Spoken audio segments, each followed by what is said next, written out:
गुरुपद कंज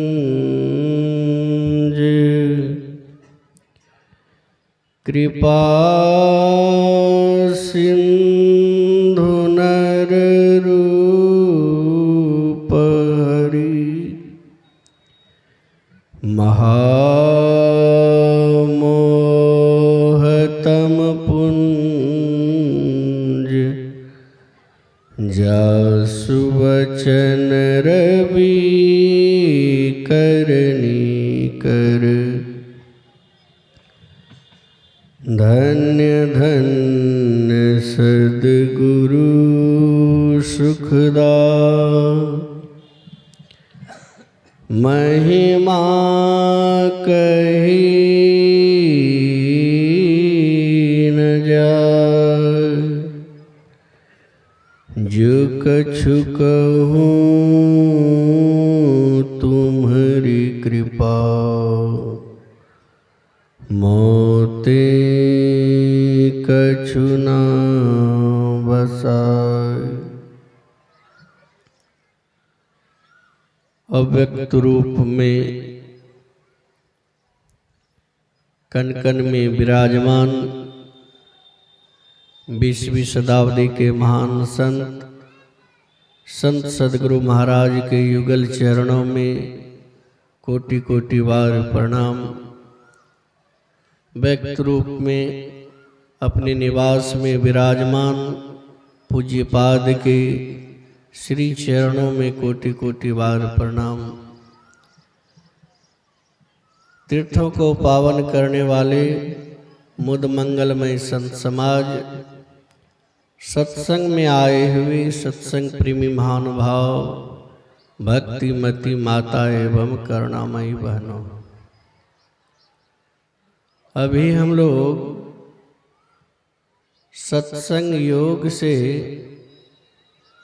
वेद मंत्र को सुने। वेद भगवान के उपदेश, उसमें हम लोग सुने ओम सयोजतः उर्गायस्य ज्योतिम वृथा क्रीडमतम मिमते नागावः परिनसम क्रीणते तिग्म सिंहो दिवा हरि दर्शे नत मृगजर। उसमें आप लोग सुने हाथ पैर गुदा लिंग रसना कान त्वचा आंखें नाक मन बुद्धि आदि इंद्रियों के द्वारा ईश्वर को प्रत्यक्ष करने की चेष्टा करना झूठ ही खेल करना है, क्योंकि वह इनसे नहीं जाना जा सकता,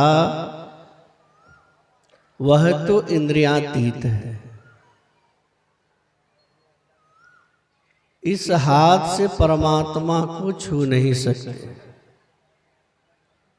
और इस कान से परमात्मा को सुन नहीं सकते, इस आँख से परमात्मा को देख नहीं सकते और इस नाक से परमात्मा का सुगंध दुर्गंध नहीं ले सकते। तो कहते हैं चेतन आत्मा के द्वारा उस परम प्रभु परमात्मा को प्राप्त करें। और आप लोग सुन रहे थे संत कबीर साहब के वाणी का पाठ भी हुआ।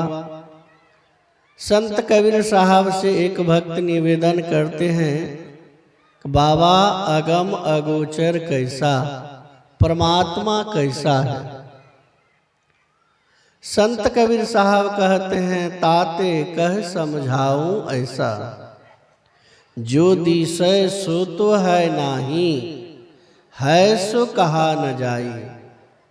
परमात्मा है लेकिन देखने में नहीं आता, वाणी का विषय नहीं है सो कहा न जाई। सैना बैना कह समझाऊं, गूंगे का गुरु भाई। जैसे कोई व्यक्ति गूंगे हो उसे आप गुड़ खिला दें और उस व्यक्ति से आप पूछे कि गुड़ का स्वाद कैसा लगा, गुड़ कैसा लगा, तो आपको वह ऊ करके समझाएगा। मतलब वह व्यक्त नहीं कर सकते। ठीक उसी प्रकार परमात्मा जो है सबके अंदर है। परमात्मा को प्राप्त करने के लिए क्या करना होगा? कहते हैं सच्चे सदगुरु के शरण में आप जाएं, और सच्चे सदगुरु के शरण में आप जाएंगे तो आपको वही युक्ति बता सकते।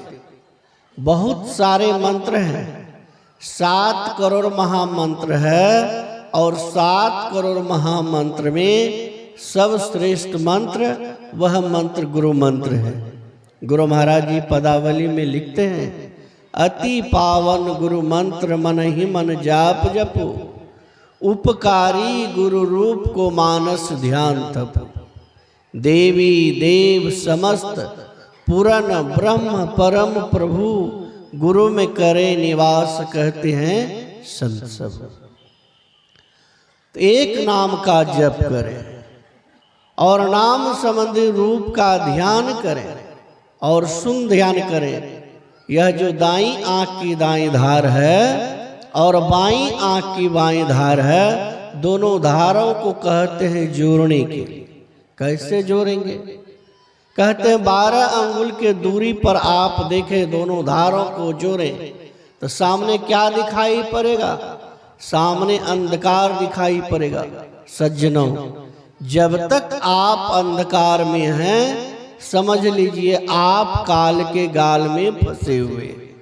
गुरु महाराज जी लिखते हैं, आवागमन सम दुख दूजा, है नहीं जग में कोई, इसके निवारण के लिए प्रभु भक्ति करनी चाहिए। जब आप गुरु युक्ति से आप अंधकार में देखेंगे तो अंधकार में क्या होगा? छेद हो जाएगा, प्रकाश होगा, आपके अंदर प्रकाश होगा। प्रकाश के बाद कहते हैं आप इससे भी आगे की साधना करें। प्रकाश के बाद आपके अंदर शब्द है, बहुत सारे शब्द।